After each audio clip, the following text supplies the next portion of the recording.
प्रिय विद्यार्थियों, आज के इस ई व्याख्यान में हम भारतीय संघ व्यवस्था में केंद्र राज्य संबंधों का अध्ययन करने जा रहे हैं। इससे पूर्व के व्याख्यानों में हमने भारतीय संघ व्यवस्था के सैद्धांतिक और व्यवहारिक पक्ष का अध्ययन किया था। भारत का संविधान अपने स्वरूप में संघीय है तथा समस्त शक्तियां विधायी, कार्यपालक, वित्तीय, केंद्र एवं राज्यों के मध्य विभाजित है। यद्यपि न्यायिक शक्तियों का बंटवारा नहीं है, संविधान में एकल न्यायिक व्यवस्था की स्थापना की गई है जो केंद्रीय कानून की तरह ही राज्य कानूनों को लागू करती है। यद्यपि केंद्र एवं राज्य अपने अपने क्षेत्रों में प्रमुख है, तथापि संघीय तंत्र प्रभावी कार्यान्वयन को सुनिश्चित करने के लिए इनके मध्य अधिकतम सहभागिता एवं सहकारिता आवश्यक है। केंद्र एवं राज्य के संबंधों का अध्ययन 3 दृष्टिकोणों से किया जा सकता है: विधायी संबंध, प्रशासनिक संबंध और वित्तीय संबंध। भारतीय संविधान के भाग 11 के प्रथम अध्याय में अनुच्छेद 245 से 255 तक केंद्र एवं राज्यों के विधायी संबंधों का उल्लेख किया गया है। संविधान की अनुसूची 7 में केंद्र राज्य संबंधों को 3 सूचियों के माध्यम से विश्लेषित किया गया है। प्रथम सूची संघीय सूची में 100 विषयों को सम्मिलित किया गया है। इसमें प्रतिरक्षा, सशस्त्र सेनाएं, विदेशी संबंध, विनिमय, जनगणना, मुद्रा टंकन आदि विषय सम्मिलित है। द्वितीय सूची राज्य सूची में 61 विषय हैं, जिसमें कानून व्यवस्था, स्थानीय स्वशासन, सार्वजनिक स्वास्थ्य, कृषि, सिंचाई आदि को शामिल किया गया है। तीसरी सूची समवर्ती सूची है, जिसमें 52 विषय हैं, जिनमें आर्थिक एवं सामाजिक नियोजन, शिक्षा, वन, जनसंख्या नियंत्रण एवं परिवार नियोजन को शामिल किया गया है। केंद्रीय सरकार को तुलनात्मक रूप से अधिक महत्व एवं शक्ति प्रदान करने की दृष्टि से अवशिष्ट शक्तियां अमेरिका और इंग्लैंड में ये शक्तियां इकाइयों को प्रदान की गई हैं, जबकि भारत में ये अवशिष्ट शक्तियां केंद्रीय सरकार को दी गई हैं। अमेरिका में कांग्रेस के द्वारा किसी भी स्थिति में राज्यों के अधिकार क्षेत्र में हस्तक्षेप नहीं किया जा सकता है। भारत में अवशिष्ट शक्तियां केंद्र सरकार के पास है। केंद्रीय सूची और अवशिष्ट शक्ति विषयों पर केंद्र को विधि बनाने की एकमात्र शक्ति भी प्रदान की गई है। यदि राज्यसभा अपने 2/3 बहुमत से किसी राज्य सूची के विषय का राष्ट्रीय महत्व का घोषित कर दे तो संसद उस विषय पर विधि निर्माण कर सकती है। इस प्रकार के कानून को केवल 1 वर्ष की अवधि तक के लिए बढ़ाया जा सकता है। आपातकाल की घोषणा के समय संसद के द्वारा राज्य सूची के किसी भी विषय पर कानून का निर्माण किया जा सकता है।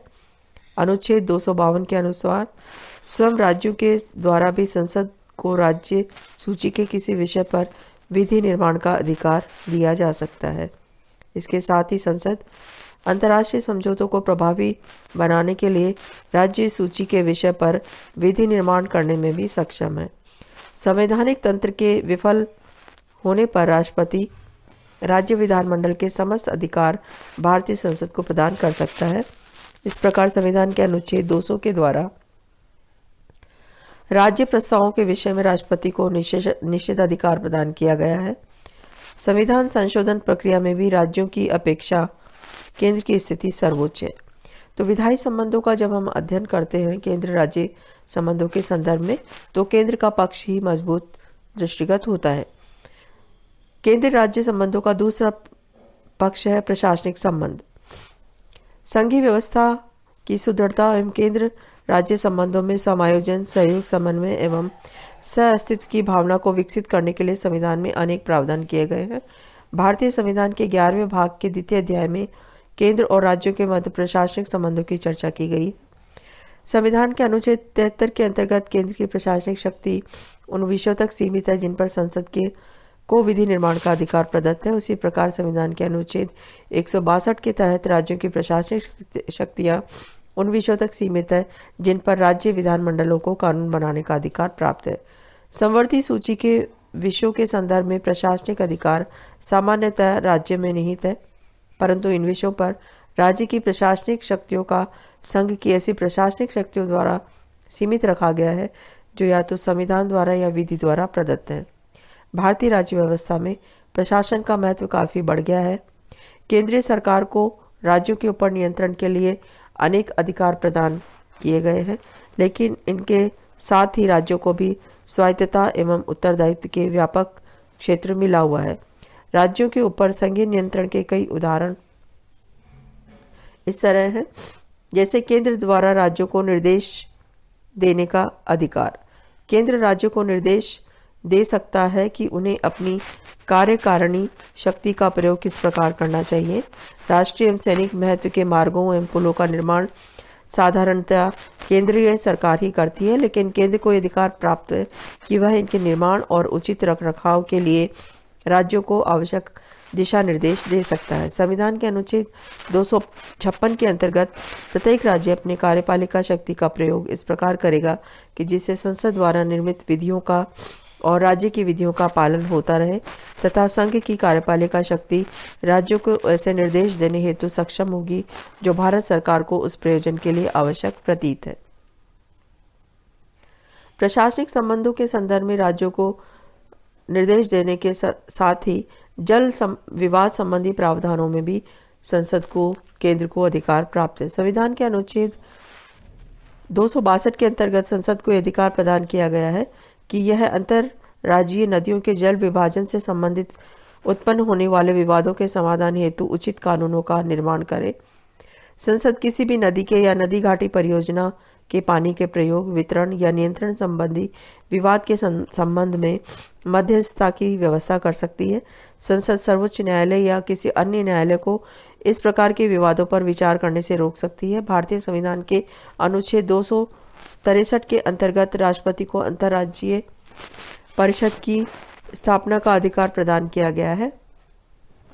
इन परिषदों का उद्देश्य है कि राज्यों के आपसी विवादों तथा राज्यों के या संघ एवं राज्यों के सामान्य हित के आपसी मामलों में जांच करें और उन्हें सलाह दें तथा नीति एवं कार्यवाही के बेहतर समन्वय के संदर्भ में सिफारिश करें। केंद्र और राज्यों के मध्य तथा राज्यों के बीच परस्पर सहयोग के लिए अनेक प्रयास किए गए हैं, जैसे क्षेत्रीय परिषदों की स्थापना, पूर्वोक्त संवैधानिक और वैधानिक संस्थाओं के अतिरिक्त संघीय स्तर पर कुछ परामर्शदात्री संस्थाएं हैं। ऐसी संस्थाओं में सबसे अग्रणी योजना आयोग रही है, जिसका प्रमुख कार्य देश के संसाधनों का प्रभावी ढंग से एवं संतुलित उपयोग के लिए योजनाएं निर्मित करना रहा है।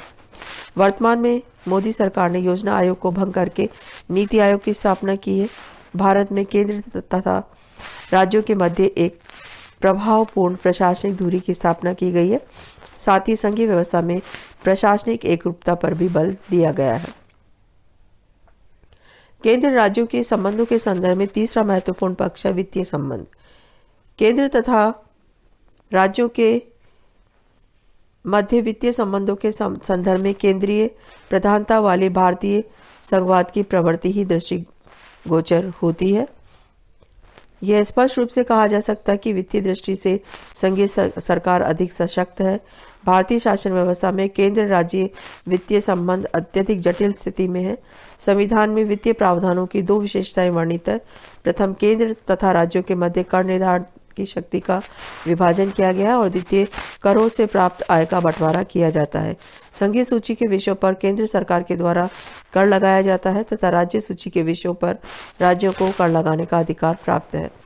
राज्य सूची में वर्णित विषयों पर लगाए जाने वाले करों को एकत्रित करके राज्य अपने ही पास रखते हैं, जबकि संघ सूची में वर्णित विषयों पर लगाए जाने वाले करों का संग्रहण करके कुछ कर पूर्णतया अथवा अंशतः राज्यों को वितरित कर दिए जाते हैं। जैसे ऐसे कर जो केंद्र सरकार द्वारा लगाए जाते हैं लेकिन राज्यों द्वारा एकत्रित व संग्रहित किए जाते हैं, उनमें संपदा शुल्क, रेलवे शुल्क, समुद्र शुल्क तथा ऐसे कर जो केंद्र सरकार लगाती है और एकत्रित करती है परंतु केंद्र और राज्यों के मध्य वितरित कर दिए जाते हैं, जैसे कृषि आय के अतिरिक्त आय कर।